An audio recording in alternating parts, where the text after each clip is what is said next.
Imagine a president with everything going for him. Decades of political experience, years as a diplomat, a brilliant legal mind, and a reputation as the safe choice. That was James Buchanan, the 15th President of the United States. He seemed like the perfect man for the job, but he took office at the worst possible moment in American history. The year was 1857 and the United States was a nation cracking at the seams. Tensions between the North and South over the issue of slavery were at an all-time high. The country was a powder keg, and James Buchanan was about to light the fuse, not with action, but with inaction. Buchanan held a dangerous belief for a man in his position. He believed the president had no constitutional power to stop states from tearing the country apart. He saw his role as a manager, not a leader. He thought if he just stayed out of the way, the crisis would solve itself. He couldn't have been more wrong.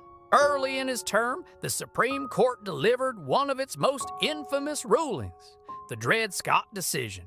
The court declared that black Americans, whether enslaved or free, were not citizens and had no rights that a white man was bound to respect. It was a moral and legal bombshell.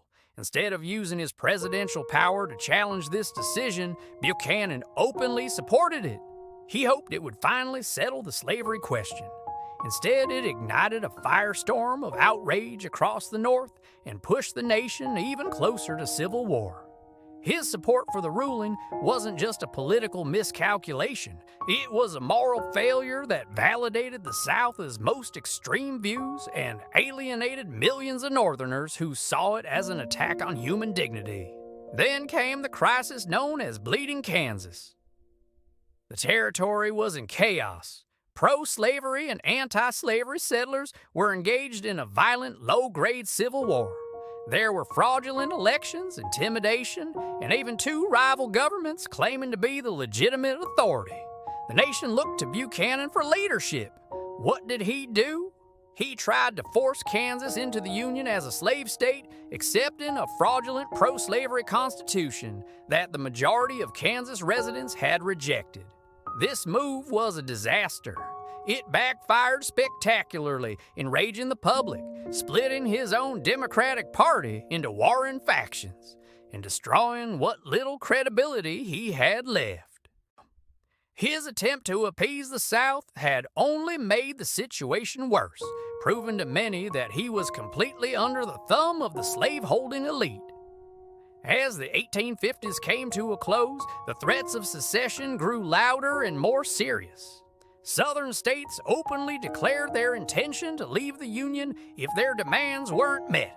With every threat, Buchanan seemed to shrink further into the background. He insisted that the Constitution gave him no authority to use force against a seceding state. He argued, he pleaded, he wrung his hands, but he refused to act.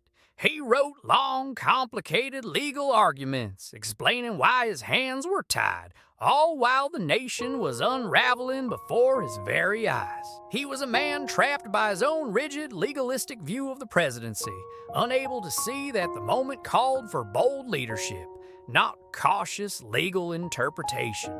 He believed time and compromise would solve the crisis, but time was running out. By the time James Buchanan prepared to leave the White House in March of 1861, his presidency was in ruins, and so was the country. In the final months of his term, he watched helplessly as 7 states, South Carolina, Mississippi, Florida, Alabama, Georgia, Louisiana, and Texas, formally seceded from the Union. They formed their own government, the Confederate States of America, and began seizing federal forts and arsenals within their borders. Buchanan's response was weak and indecisive. He declared secession illegal, but also claimed he had no power to stop it. He was a president adrift, presiding over the dissolution of the United States. When Abraham Lincoln arrived in Washington, D.C. for his inauguration, he wasn't just inheriting the presidency, he was inheriting a nation already at war with itself. The Civil War was no longer a possibility. It was a certainty and knocking at the White House door. James Buchanan walked out of office, returning to his quiet life in Pennsylvania. He left behind a legacy that history would never forgive. He is consistently ranked by historians as one of the worst presidents in American history, if not the worst. His story serves as a chilling reminder of how a leader's inaction, fear, and profound misjudgment at a critical moment can have catastrophic consequences.